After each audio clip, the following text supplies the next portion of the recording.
मूल बाटोमा प्रकाशित गौरी देवकोटाजीको सृजना। न्याय रुक्मणीलाई कि राधालाई। आज बिहानैदेखि मनमा एउटा कुरा खेल्यो, कृष्णकी प्रेमिका राधाको सन्तान थियो कि थिएन होला भन्ने प्रश्न च्याट जीपीटीलाई गरे।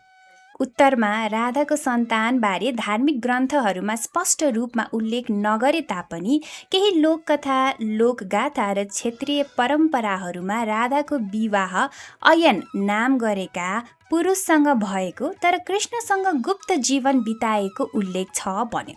साथै केही रीतिकथाहरूमा राधाकृष्णको रहस्यपूर्ण विवाह पश्चात जन्मिएको छोराको नाम राधेया, जयहरि, हरिकुमार आदि उल्लेख गरेको पाइन्छ भनेर भन्यो, जसमध्ये राधेय कुन्ती पुत्र कर्ण थिए, राधाले धर्मपुत्र मानेको भनेर हामीले सुन्दै आएको कुरा हो। यस उत्तरलाई सही मान्ने हो भने कृष्ण र राधा दुवै विवाहित थिए। राधाले पति अयन र कृष्णले पत्नी रुक्मणी भन्दा पर गएर सम्बन्ध बनाएका थिए। यसर्थ राधा कृष्णको सम्बन्ध अनैतिक थियो भन्न सकिन्छ।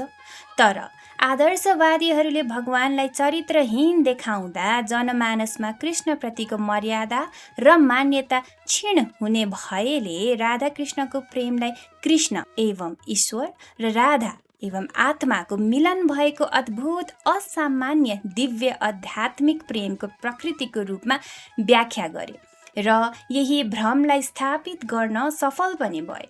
धार्मिक परम्परामा रुक्मणीको पीडा नगण्य बनाइयो र राधाकृष्णको प्रेम मान्य बनाइयो। परिणाममा अहिलेसम्म भगवानको त थियो भन्ने गरिन्छ। परस्त्री गमनमा लाग्नेहरूलाई यही वाक्यले हौसाइरहेछ र यस्तै सम्बन्धलाई वैध बनाउन पहुँचमा हुनेहरू लागिरहेछन् भने त्यही सम्बन्ध बनाएर प्रेमका मामिलामा कालजयी बनेका पात्र पूजनको सिलसिला चलिरहेछ। वर्तमान समाजमा पनि प्रेम वा विवाहलाई दुई आत्माको मिलनकै रूपमा व्याख्या गरिन्छ। अग्नि र समाज साक्षी राखेर वा नराखेर पनि आजदेखि एक भयो भनेरै एक अर्कालाई स्वीकारिन्छ। सबैको वास्तविक प्रेम आफैमा असामान्य र दिव्य हुन्छ, चाहे जुनसुकै जाति वा वर्ग बीचको किन नहोस्। जोड्न खोजेको प्रसङ्ग परस्त्री गमनलाई मान्यता दिने गरी कानुन मन्त्रालयले विधायक समितिमा पेश गरेको बहुविवाहको मस्यौदा प्रस्ताव र राधाकृष्णको प्रेम नै हो। 2075 भदौ 1 मा मुलुकी अपराध संहिता लागू भएसँगै नेपालमा बहुविवाहलाई पूर्णतः निषेध गरिएको थियो। तर यसैलाई उल्ट्याउने मस्यौदा तयार गरेर 2082 श्रावण 16 गते वैधायक समितिमा प्रस्ताव गरेको विषयले नेपाली समाजलाई पूर्ण एक फेर छस्काएको छ। प्रस्तावक पक्षले बहुविवाह गर्न छुट दिने भनेको होइन, बाहिरको सम्बन्धले समस्या उब्जिएकोले समाधान खोजेको हो भनेका छन्। तर विधान नै हेर्ने हो भने उनीहरू सरासर झुट बोलिरहेका छन्। सम्बन्धको धारा 175(1) मा कोही पनि विवाहित व्यक्तिले यदि अर्को विवाह गर्यो भने दण्डनीय हुन्छ, विवाह स्वतः निरस्त हुन्छ भनेर भनिएको छ भने प्रस्तावित मस्यौदामा यदि विवाहित पुरुषको बाहिरको सम्बन्धबाट बच्चा जन्मिएको छ वा महिला गर्भवती भयो भने विवाह निरस्त नहुने भनिएकाले प्रस्तावमा बहुविवाह भन्ने शब्द नभए तापनि बहुविवाहलाई स्वीकार गर्ने कुरा स्पष्टसँग गरिएको छ।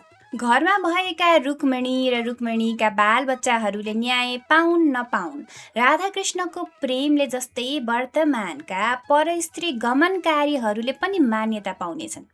छिपेर चलाइएका कृष्ण लीलाहरू खुलेरै प्रदर्शित हुनेछ।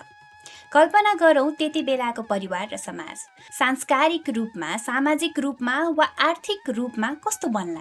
त्यति बेला समाजमा बढ्ने बेथिति, विसङ्गति र अपराधिक क्रियाकलाप न राधाकृष्णको प्रेमलाई आदर्श मान्नेहरूले सुधार गर्न सक्छन्, न त बहुविवाहलाई मान्यता दिनेहरूले नै सुधार्न सक्छन्। त्यसैले यो कसैले पनि नजरअन्दाज गरेर सुख पाउने विषय नै होइन। तसर्थ अगाडि बढिसकेको समाज र नियम कानुनलाई पछाडि ढकेल्न खोज्नेहरूको स्वार्थलाई निस्तेज पार्न आवश्यक छ। अबको न्याय रुक्मिणीहरूले पाउन आवश्यक छ। त्यसका लागि न्यायप्रेमी, समाज सुधारक र अग्रगामी विचारहरूले मात्र होइन, राधाकृष्णको प्रेमलाई पवित्र मान्नेहरूले पनि बेलैमा सोच्नुपर्ने विषय हो।